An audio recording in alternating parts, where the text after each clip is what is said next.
So in this video today guys, I just want to talk about early access. Early access on Steam, early access to games on Steam. And I guess this video is also more head-tailored towards the smaller developers.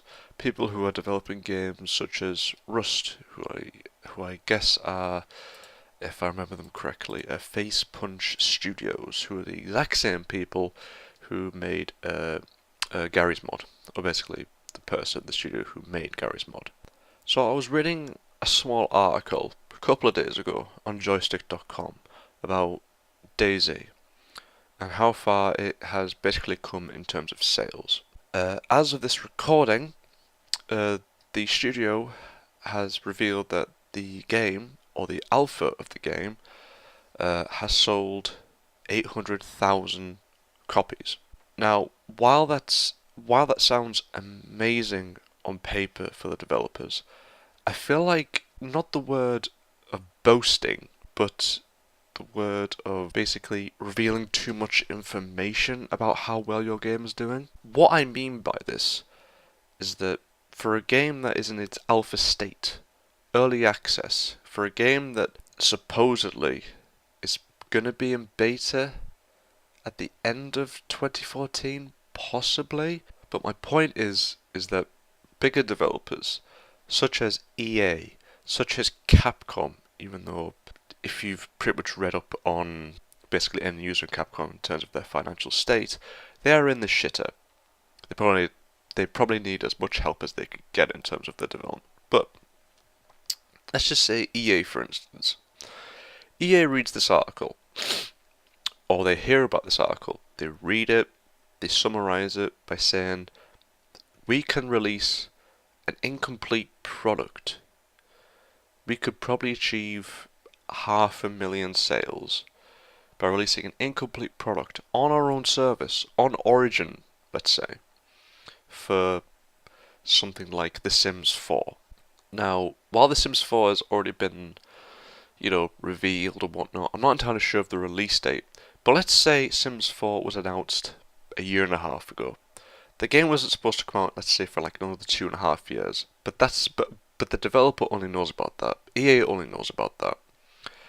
They could probably release an alpha build saying that The Sims 4 is coming, and if you give us $60, you will get access to The Sims 4 right now, but be warned, it's only alpha.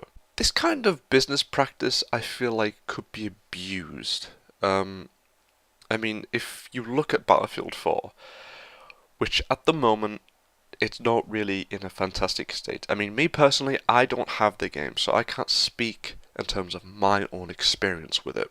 But many people are reporting that the game is still broken. There are still news articles out there saying that the game's broken and that DICE is working around the clock to make sure that the game basically functions and works properly the way it's the way it's supposed to, just like other Battlefield games, such as Bad Company 2 and Battlefield 3.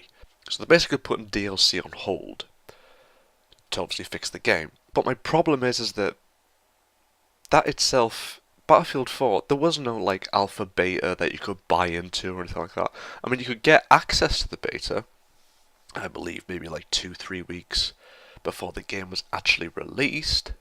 But to a lot of people, the game is still fundamentally broken, kind of like an alpha game, kind of something like DayZ, something like Rust. Even though in my personal experience, I own Rust, I've only came across a few bugs.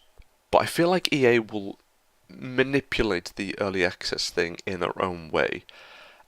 I dread to think the bigger publishers and bigger developers are going to see this as an easy opportunity to make money, to release a game that is very much incomplete. By the time the full game comes out, which, it should be a full-fledged game, there should be no bugs, maybe there'll be a few bugs and, all that kind of stuff. That stuff can get ironed out with patches, like a few niggly things. But I see this as EA, for instance, example, quotes, will use this to make an easy buck. They'll try and get the fans in. I'm not saying they're going to try and do this sort of thing, but with articles like this, that DayZ has sold 800,000 copies, DayZ, whoop-de-doo, EA will probably see this as an opportunity to say we can also release an incomplete product, but for double the price, because we realise that there are people out there that love Battlefield and that love The Sims.